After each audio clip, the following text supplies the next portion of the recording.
The fall season is probably going to be the biggest anime season I've been a part of. There were a lot of good ones recently, but the fall season is going to be the best out of all of them, and by a pretty big gap. It's going to be the kind where we have a lot of good anime to watch in a day for most of the week. The biggest upcoming shonen is getting its own anime, and one of the biggest shonens of an older generation is coming back after like a decade. And then a bunch of good animes that came out in between them coming back, and then some more good ones that are new to top it off. So no shit, people are hyped about this season. I can't even remember everything that's coming out, and when I do I just start smiling about it. But Disney kinda killed the hype for this season a little when they try to get in on it, cause Disney wanted to buy Bleach and make it exclusive. So that's like 50% of people who are gonna watch it just gone. The hype being built up for one of the biggest shonens coming back got killed by Disney, cause they wanted to make some money off it. I mean, not completely, but it's not gonna be as big as it could have been, cause you can only see it legally on Disney+.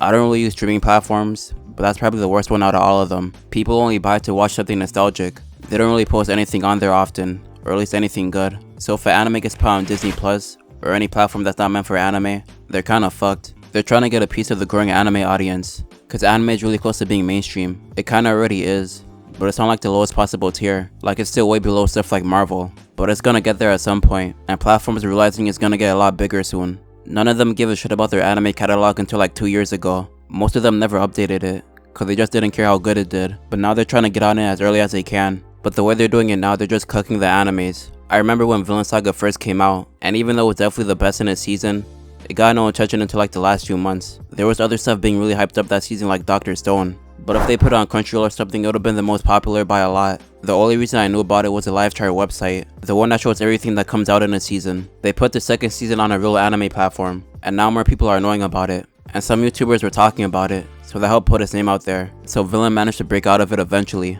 but being put on Disney Plus or some other streaming shit can make or break a series, cause it will do way worse on those platforms.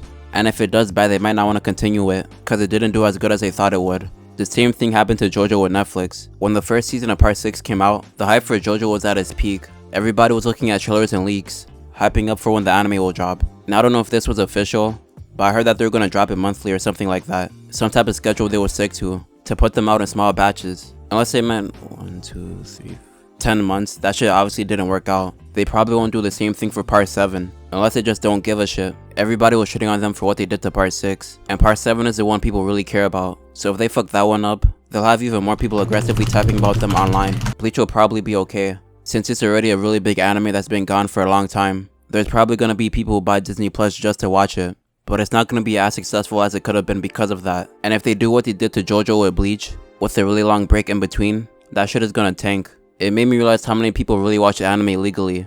I've been pirating anime for a long ass time, and I thought most people did too. A lot of you are on some goody two-shoes shit. When I first started watching anime, I did watch it legally, but it was mostly on Crunchyroll, and I didn't have premium, so I had to watch a lot of ads. And I don't know about now, but back then anything could be an ad. This is a tortured man. The way the nails are hammered into his wrist clearly shows. Cause I remember one night where I was just watching some anime, like an hour-long ad came up. I was watching it in my bed, which I stopped doing cause that's probably the worst place to watch it in. I don't know about anybody else, but I'd be falling asleep when I watch stuff in my bed, and I had autoplay on, so it went through a lot of episodes while I was sleeping. Then I had to go through it when I wake up, and try to remember where I stopped at. That also happened to me on the long ass Crunchyroll ad. They made like $50 off that ad. I was just going in and out of consciousness and still seeing that ad run. It was probably more than an hour, cause by the time it ended the sun was coming up, and I could've just closed and opened the app again to get a shorter one, but I fell asleep before and then by the time I woke up the app refreshed, and I had to rewatch it with the ads anyway. Kids anime was the first that I learned about, and once I did, I didn't look back to legal streaming. The ads aren't that bad compared to Crunchyroll ads.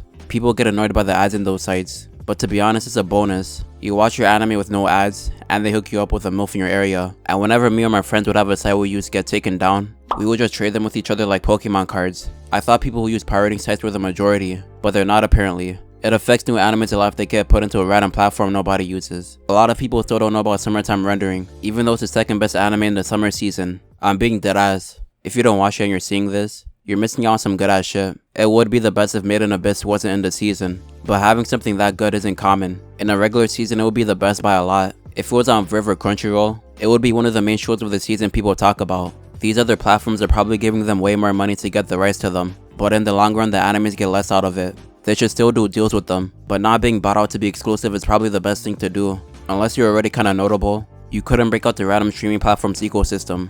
Villain Saga leaving Amazon Video wasn't some kind of luck. No one was looking at Amazon and thinking that was a spot for all the good animes. Villain already had a lot of people who will know about it. And now that the second season isn't going to be stuck there like before, a lot more people are looking forward to it. There's probably more I have no idea about. So if you want to put me on, you could put it in the comments. If you enjoyed, go watch some other shit about anime. That's all I have to say though. Peace.